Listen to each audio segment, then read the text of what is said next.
and absolutely delighted to welcome our next speaker with the publication of the Eurelectric and Accenture report on industrial competitiveness. So to take us through this, to give you the tools that you need to address this environment, please welcome the utilities industry lead for Accenture, Andrea Falchai.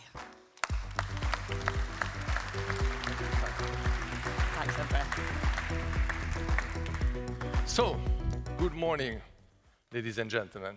It's a great pleasure for me to be here today to share the conclusion of our joint study with Eurelectric on electrification pathways for industrial competitiveness. So, but let me start by reminding all of us why electrification matters. Well, first, because as we have heard this morning, it helped reduce our dependency on fossil fuel imports, and therefore enhance our resilience against geopolitical events.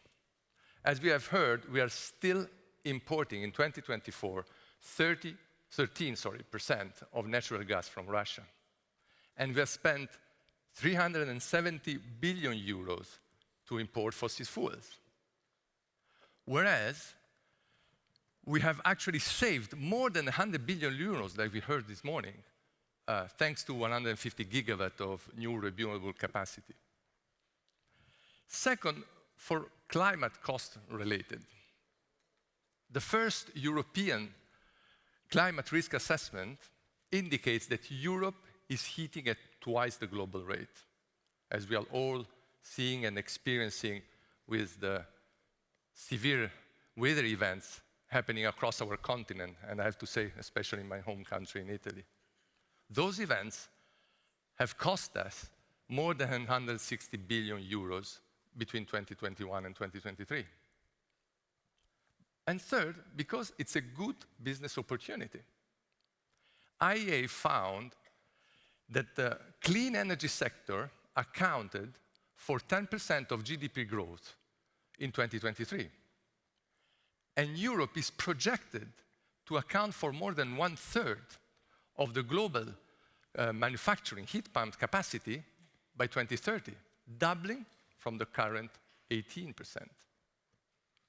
So, being industrial emission 20% of European total emissions, and considering that those emissions, 3/4 of those emissions actually are produced by burning imported fossil fuels, it is clear why industrial electrification matters.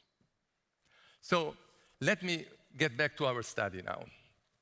The methodology we have used has been based on the industry archetypes and scenario. Business as usual, base and best case scenario, which differ based on electrification technology and electricity cost profiles from now to 2030. One of the industry archetypes we have analyzed is the milk powder production as an example of an industry which requires low to heat generation, low to medium temperature, around or below 200 degrees, and relies on diverse and low concentrated facilities. We have analyzed two countries, France and Denmark, to consider a different energy mix. And guess what? In both cases, electrification is competitive, as the cost per ton is projected to be between 20% to 30% cheaper than the fossil fuel option, already in the base case scenario.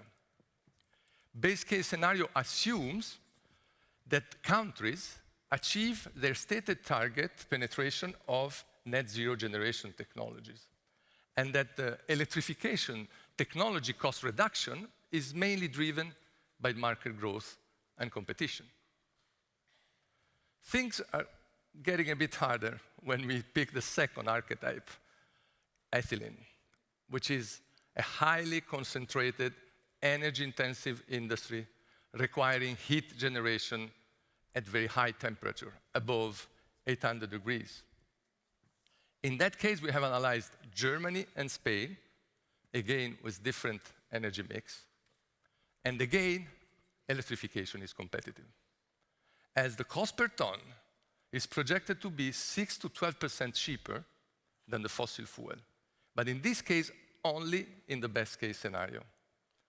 The best case scenario requires a reduction on electrification technology costs of 40% to reduce the CapEx investment we have heard before needed up front. But it's still quite conservative compared to other examples we have already seen, like electrolyzers or solar panel, for which the cost has dropped 80% in less than a decade. So, based on our findings, it is clear that the path forward should be twofold. On one way, addressing electrification technology cost, and on the other, electricity cost itself. Electrification technology, we all know, are more efficient, and we have just seen that they can be also competitive, but they normally need a higher CapEx investment. To reduce it, utilities and industry need to work together and find industrial processes that could be electrified at scale in order, as we have heard, to create this growing market condition that reduce the cost. In some cases, like ethylene, we need to do a bit more. We need to innovate industrial processes. But you have a good example also on this. Like the pilot BASF has developed in collaboration with SABIC and Linde for an electric steam cracking furnace, which went in operating last year. During the design and engineering phase, the collaboration approach has been extended to OEMs, who have been challenged to find innovative solution for heat exchangers without using steam. Working together and leveraging a data-driven approach led to an innovative solution which enhances electrification and therefore is more efficient and with lower emission, and ultimately led to a brand new product that now can be leveraged by the whole chemical industry. Moving on electricity cost, we all know that we heard that, to accelerate the deployment of grids and net zero generation technology. And we need to remove bottlenecks in areas like we have heard, planning and permitting. But again, we have good examples, like the recent NISO new connection reform, which moves away from the traditional first come, first serve approach, or the easy permits platform, which Europe has developed to streamline the permitting process by digitizing permitting applications. But again, we need to do more. We need to optimize the whole energy system, from distribution generation throughout the grids, storages, demand. The future energy system will be different from the current one as electrification will progress. Eurelectric estimates that in 2050, we will need flexibility for an amount close to the current power production in Germany. When we think about flexibility, we often think about consumer flexibility with heat pumps, electric vehicles, boilers, but we already have good example of industrial flexibility, like the one developed in Denmark for data center by Even and Schneider Electric, or the virtual battery concept developed by NiStar to adjust its zinc production to help stabilize the Dutch grid. We need more and more examples like this to accelerate industrial electrification. And therefore, we need actually to accelerate what is the, and we do believe that to do so, we need to take an ecosystem approach.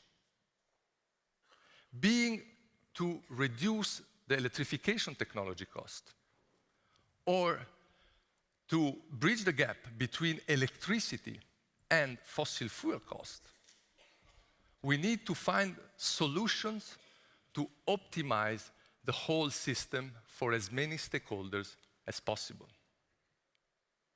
This is how we can unlock what we call the hidden value of a system.